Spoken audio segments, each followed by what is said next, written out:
Oi, tudo bem?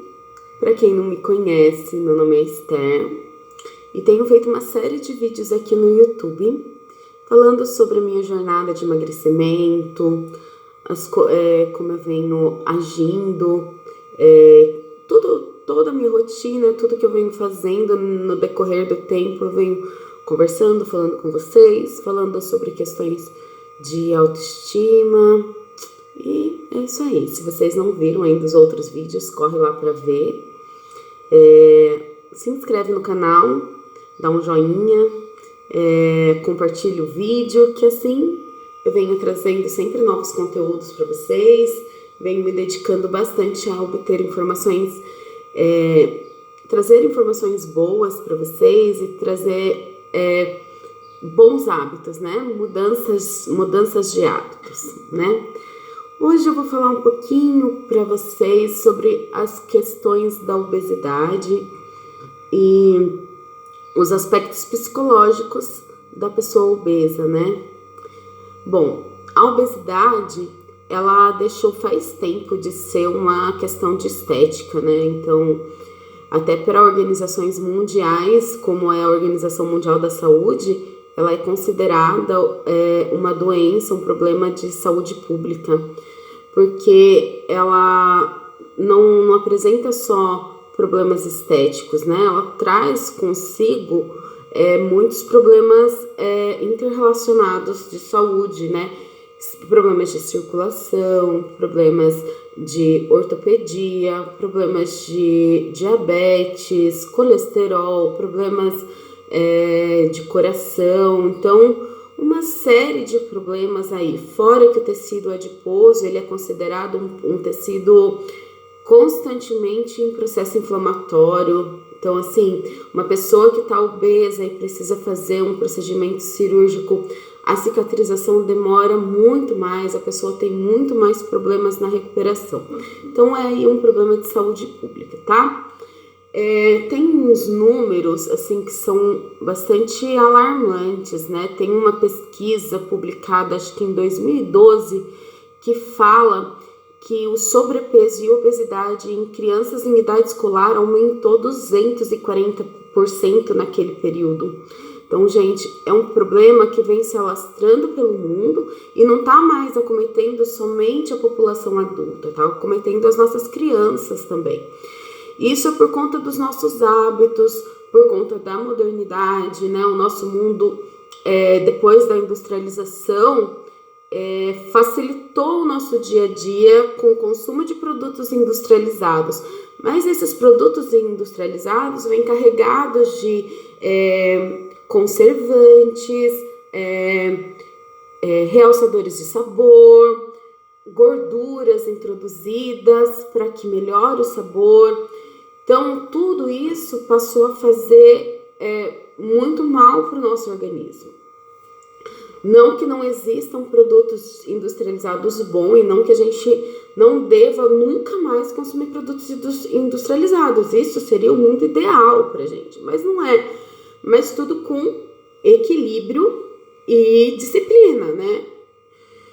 Então, todas essas facilidades, acompanhadas aí de problemas emocionais, psicológicos, favoreceram, né, o surgimento, né, esse aumento da obesidade. O que acontece? A gente vive num mundo em que nos oferece tudo isso de facilidade, tudo isso de alimentos tidos como não bons para a nossa saúde, a cultura do fast food, que é essa nossa cultura ocidental. Então, assim, a cultura do fast food, a comida industrializada, a correria do dia a dia, a nossa população hoje em dia, a gente ouve muito falar, não tenho tempo, eu não fui te ver porque eu não tive tempo, eu não te mandei uma mensagem porque eu não tive tempo, porque é isso mesmo que a gente anda vivendo, a gente corre tanto, que parece que o dia passou de 24 horas para 2 horas, né? Parece que você acordou e anoiteceu em questão de segundos. Então, todas essas questões favorecem a obesidade, favorecem o sedentarismo, que a gente não consegue tempo para praticar uma atividade física. Então, tudo isso favorece o sedentarismo, a obesidade, os maus hábitos alimentares. E em contrapartida, a gente tem uma mídia que cobra o corpo perfeito, que fala que você só é aceita se você tá no peso ideal, que fala que você só é aceita se você é jovem. E todas essas cobranças geram muitos conflitos e culpas na gente. Então, o que acarreta os problemas emocionais e psicológicos, tá? Tem dados que falam que 2% da população obesa tem problemas glandulares, ou seja, alguma glândula do nosso corpo que secreta hormônio está disfuncional, tá? 6% da população obesa tem problemas no pâncreas, tá? O pâncreas é o órgão que produz insulina, que metaboliza os açúcares do nosso organismo. Então, 6% da população obesa tem problema no pâncreas. 30% da população obesa são só maus hábitos alimentares mesmo. A pessoa só come mal mesmo. Mas 60% da população obesa tem conflitos emocionais. E aí é onde eu queria chegar. Ninguém consegue superar esses conflitos emocionais se não buscar ajuda. Então, se você enquadra nesse 60%, que é mais da metade da população obesa, a grande maioria esmagadora sofre problemas emocionais, o primeiro passo para você conseguir se cuidar é procurar ajuda, tá? Ajuda psiquiátrica, psicológica é muito mistificada na nossa sociedade, né? Então, ou você é considerado fraco, ou você é considerado louco, e não é isso, gente. Todo mundo precisa, independente de estar magro ou não, de estar envelhecendo ou não, independente de qualquer coisa. Todo mundo deveria fazer terapia ou algo que te traga para o centro, tá? Para o centro do seu ser, para o centro da tua essência, tá bom? Então,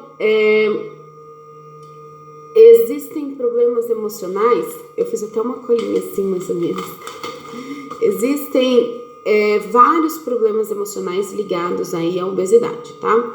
Uma delas é a compulsão alimentar, a depressão, a ansiedade, dificuldades sexuais, estresse e dificuldade de controlar impulsos, tá?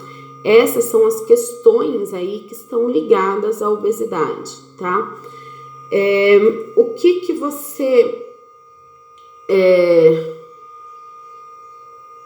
Por que esses problemas emocionais nos ligam à comida?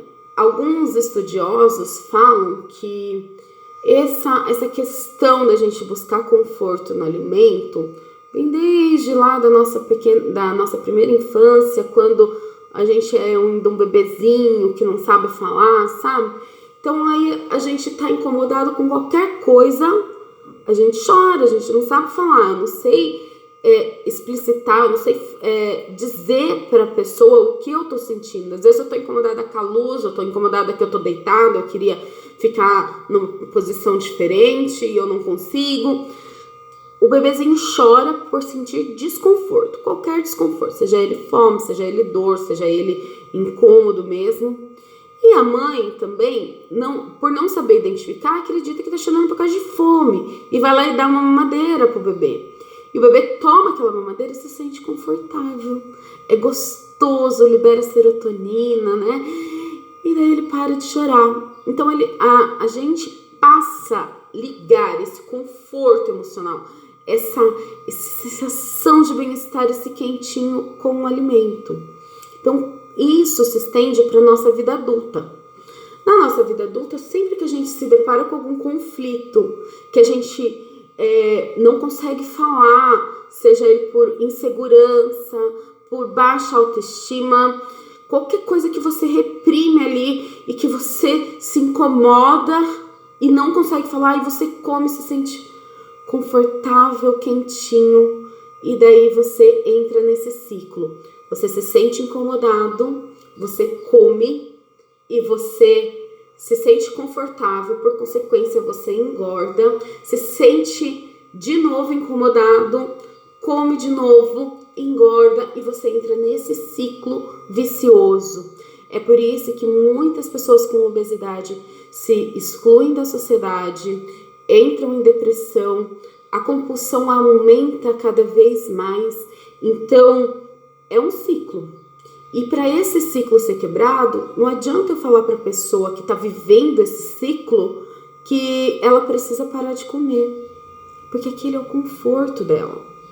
Então, ela só vai conseguir melhorar essas questões na vida dela, melhorar a alimentação dela, a partir do momento que ela tratar primeiro as questões emocionais que a levam a ter esses hábitos errados, entendeu? Por isso é tão importante o acompanhamento psicológico das pessoas com depressão, obesidade, ansiedade, né? Então a pessoa tem que procurar aí a ajuda médica, tá? E assim, né, gente, a gente vive numa cultura, é inserido numa cultura onde não se ensina para as nossas crianças a melhor forma de se alimentar, né? Eu acho que deveria ter nutrição, pelo menos a base nutricional para as crianças desde a escola, né? Desde ali da escola, do primário, desde que eles são bem pequenininhos, porque daí eles vêm desde cedo criando bons hábitos. Porque não adianta você mostrar uma tabela nutricional para uma criança e ensinar para ela a base da tabela de carboidratos, proteínas, gorduras, cereais, frutas, nutrientes, açúcares, que ela não vai entender isso na prática, né? Então, devia ser uma aula para as nossas crianças, devia ser algo mais prático, para que esses hábitos sejam inseridos na vida dela desde pequena. Porque, olha, assim, eu sou adulta, tenho 32 anos, e até hoje eu não consigo entender muito bem a porção do meu prato, sabe? Assim, o quanto eu porciono, o quanto eu coloco de cada nutriente no meu prato, é difícil a gente saber, a gente não é nutricionista. E acontece às vezes de a gente procurar ajuda de um nutricionista e ele também não nos ensina isso. Então a gente fica à deriva, à mercê do que os outros falam pra gente, né? Então se você aprende desde criança como fazer, montar o seu prato, o que seu corpo precisa, por que precisa, daí a gente cria uma autonomia, né, e um novo ciclo de vida saudável, né? O que a gente poderia, assim, fazer de diferente para ensinar desde as crianças a vir com esses novos hábitos? Eu sou mãe, né? Eu me preocupo muito com o meu filho, me preocupo muito com tudo, sabe? Assim, mãe é uma coisa de louco, né? Eu acho que o primeiro passo é entender que o prato deles tem que ser do tamanho do estômago deles, do tamanho deles. Eles comem menos. E não adianta a gente inserir para tentar forçar eles a comer mais, que isso também gera conflito lá na vida adulta, sabe? Por exemplo, uma família que tem 2 crianças. Uma criança come muito bem e a outra não come tão bem. E daí você fica falando assim, se você não comer, você não vai ficar forte. Olha o seu irmão, ele come tudo. Come toda a comida, come mais. Você tem que comer, você tem que se alimentar, senão você não vai ficar forte, você não vai crescer. Olha o seu irmão é maior que você. Sabe assim, essas cobranças na infância também geram problemas na vida adulta na questão de autoestima, né? Você começa a lá no seu subconsciente a ligar que você só vai ser aceito se você comer, entendeu? Então quando você se sente incomodado, você não se sente aceito, você come para tentar se sentir aceito, entendeu? Então isso gera problemas emocionais e é uma coisa que acontece lá na nossa infância. Então a gente tem que entender. É óbvio que quando uma criança tem problema de subnutrição, desnutrição, aí é um caso a ser acompanhado, às vezes fazer uma suplementação, mas é outro caso, eu não entendo desse assunto, então são casos diferentes. Mas a gente olhar para o nosso filho e saber que ele comeu um pouco, mas ele comeu, então tá tudo certo, daqui a pouco ele vai sentir fome, ele vai comer outro pouquinho. Então o prato é do tamanho da criança, sabe? O tamanho certo, o prato é do tamanho certo, tá? Outra coisa, a gente tem que ter horário, disciplina, por quê? O horário ajuda a gente não ter compulsão.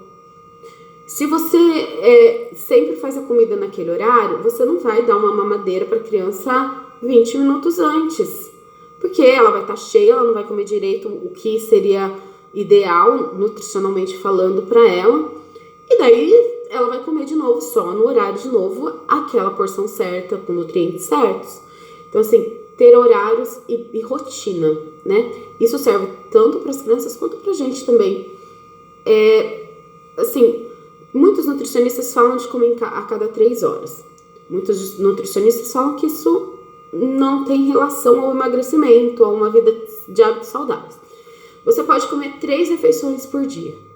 Desde que essas 3 refeições esteja dentro da quantidade de calorias que você precisa.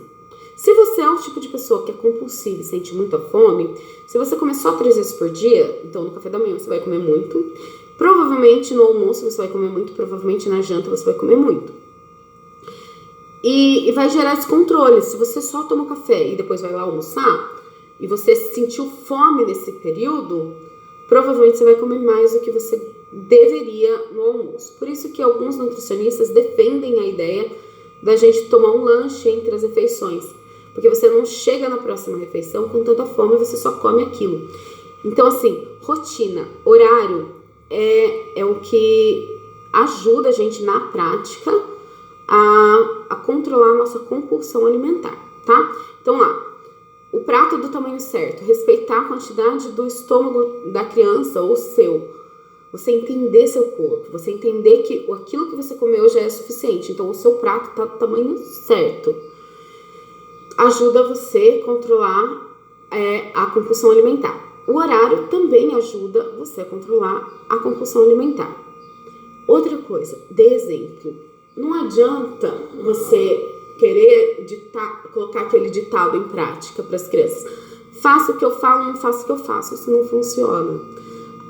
Todas as crianças, elas seguem o exemplo dos pais. A bagagem que elas vão levar para a vida é o exemplo que você tem dentro da tua casa.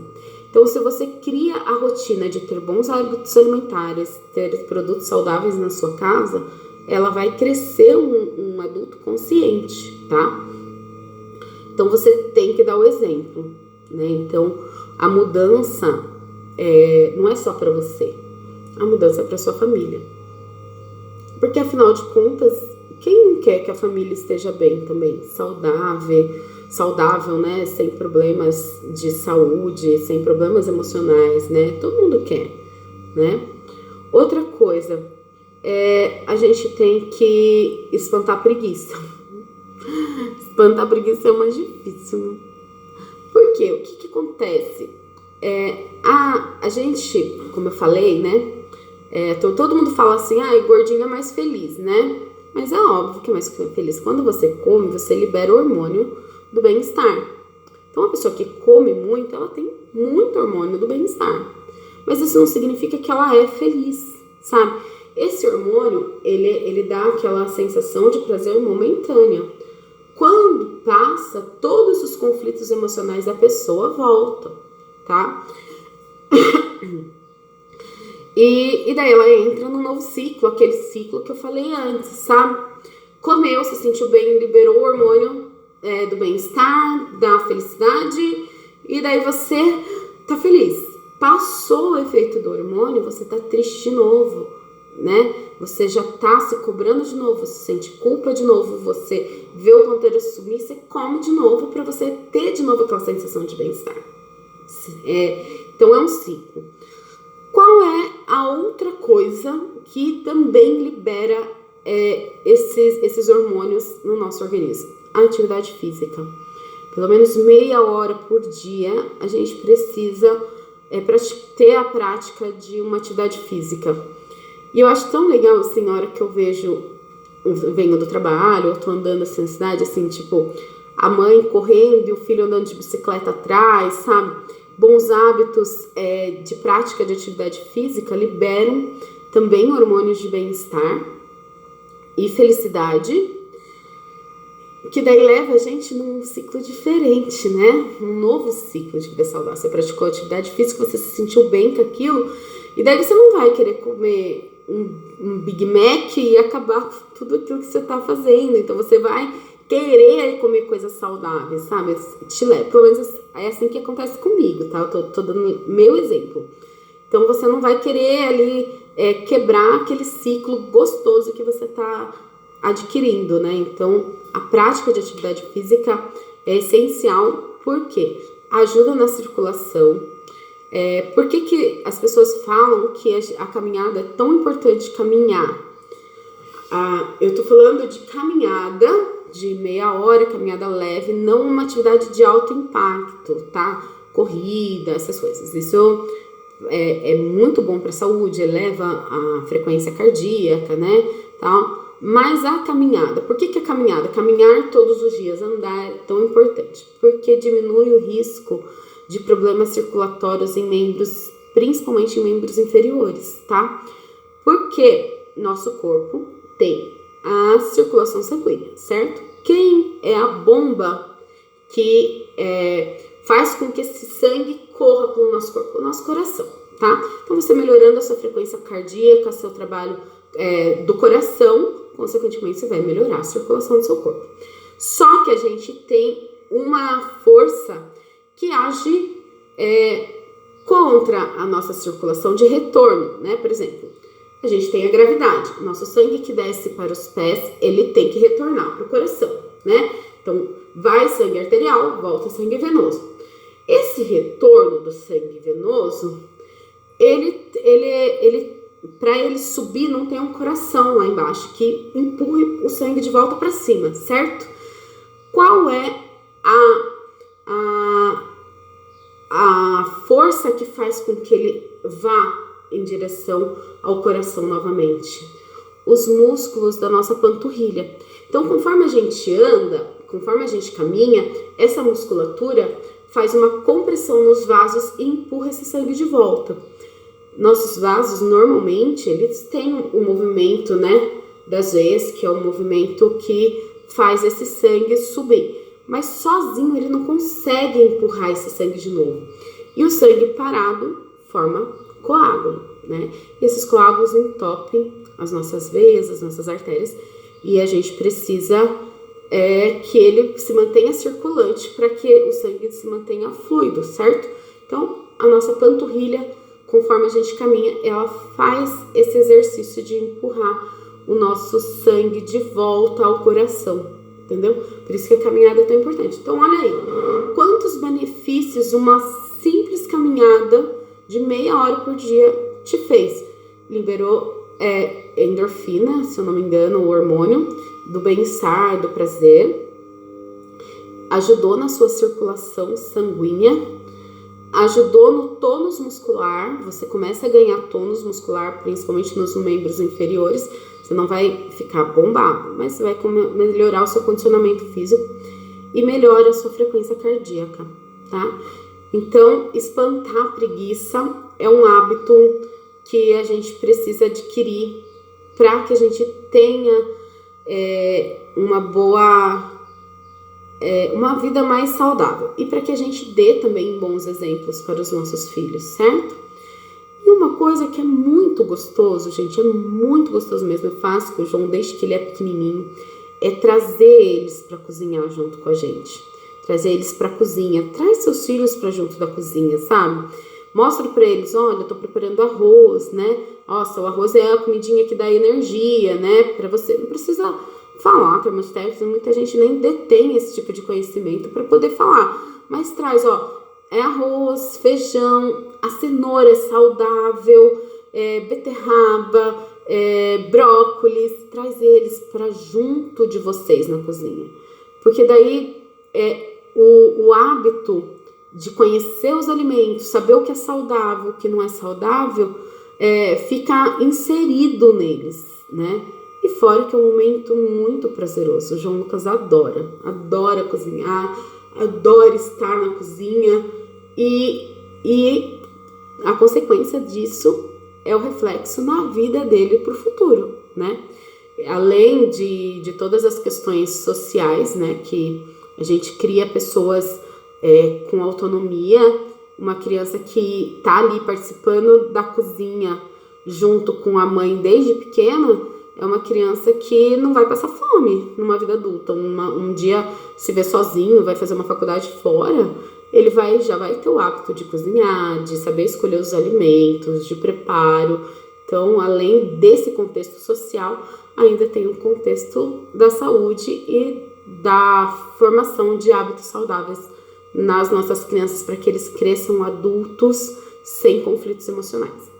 Então, assim, eu acho que eu divaguei bastante hoje, falei sobre como as coisas que a gente viveu na nossa infância ou que a gente faz com que os nossos filhos vão nos afetar e vão afetar eles no futuro em relação ao peso. A gente vive numa sociedade bastante cruel, como eu disse, né, sobre as cobranças, sobre os padrões. Isso não é válido somente para a obesidade, isso é válido também para a questão de envelhecimento, por exemplo. Então, você é cobrado por estar gordo, você é cobrado por não estar bonita, você é cobrada por envelhecer. Um bom exemplo disso é que as pessoas se assustam quando alguém decide não pintar o cabelo quando tá branco, né? Fala assim, nossa, você tá com esses cabelos brancos, por que você não pinta? Você é tão nova, por que você não pinta o seu cabelo? E é assim, né? A gente é cobrado por essas coisas. E criar o hábito de se olhar no espelho e se amar, sabe, gente? Eu acho que é o principal ponto. Se aceite, não se cobre. Olhe pro espelho e veja aquilo que você realmente é. Sabe? Dê o devido valor para os seus defeitos. Eles são defeitos, eles não definem quem vocês são. Dê o devido valor às suas escolhas, tá? Na verdade, não é dar o devido valor, seja responsável pelas suas escolhas, tá? Então, se você escolheu ter bons hábitos, tenha bons hábitos. Se você escolheu não seguir por esse lado, arque com as consequências disso. Então, seja responsável por aquilo que você escolhe. Dê o devido valor aos seus defeitos, como eu já falei, que eles são só defeitos. Defeitos podem ser melhorados ou defeitos podem ser trabalhados. Mas enalteça as suas qualidades. Enalteça mesmo, sabe? Se olhe, veja como é bom se gostar, sabe, assim? E saiba que você é maravilhosa do jeito que você é, entendeu? Se você está acima do peso e isso não te afeta na saúde, ok, aceite isso, viva a sua melhor versão. Se você está envelhecendo, envelheça da melhor forma que você puder, sabe? Com bons hábitos, deixa que os outros falem. Sabe uma coisa? A opinião dos outros não interfere em nada na tua vida. Nada mesmo. A opinião dos outros sobre mim só tem valor pro outro. Pra mim não. Eu sei quem eu sou. Eu sei a minha essência. Se a pessoa quer olhar os meus defeitos e por isso como um ponto principal para ela me definir, o problema é dela. Eu sei quais são as minhas qualidades. Então, amor próprio, gente. Amor próprio é o princípio de tudo. Amem-se. Amem-se, tá? Então, esse é o meu recadinho de hoje. Foi um vídeo bastante longo, né? Mas eu gostei muito de fazer. Tudo isso que eu trouxe de informação para vocês é reflexo de uma pós que eu comecei. Ai, gente, eu tô amando. Então, é tudo informação que eu estudei nessa pós e que eu vi. Eu tô fazendo a pós-graduação em nutrição aplicada ao emagrecimento, à obesidade e emagrecimento. Então, é informação pautada em dados científicos, tá? Mas, principalmente, também sobre as minhas experiências, porque quando eu comecei a ler esse tópico da pós, que eram os problemas psicológicos ligados à obesidade, eu li e concordava, falava, verdade, é verdade, nossa, é verdade, sabe assim, quando você se identifica tanto com aquilo, sabe, então por isso que eu decidi fazer esse vídeo hoje pra vocês, porque é algo que eu tô estudando e que de fato eu sinto, tá? Então não é algo só, não são só dados que eu tô trazendo e que eu não vivi, eu tô vivendo isso, tá? É muito difícil a gente se amar, a gente trazer essa autoestima de volta, tá? Na verdade, nem é trazer de volta, porque eu acho que eu nunca nem tive autoestima. Então, fazer isso aflorar em mim. E eu sei que é difícil para vocês também, mas é possível, tá? Então, o meu vídeo vai ficar por aqui hoje. Eu espero que vocês tenham gostado. E vocês sabem, né? Sempre falo. Se vocês puderem compartilhar, curtir, comentar aí, isso me deixa bastante empolgada, bastante feliz e eu gosto muito, tá? Um beijão pra todo mundo. Até o próximo vídeo.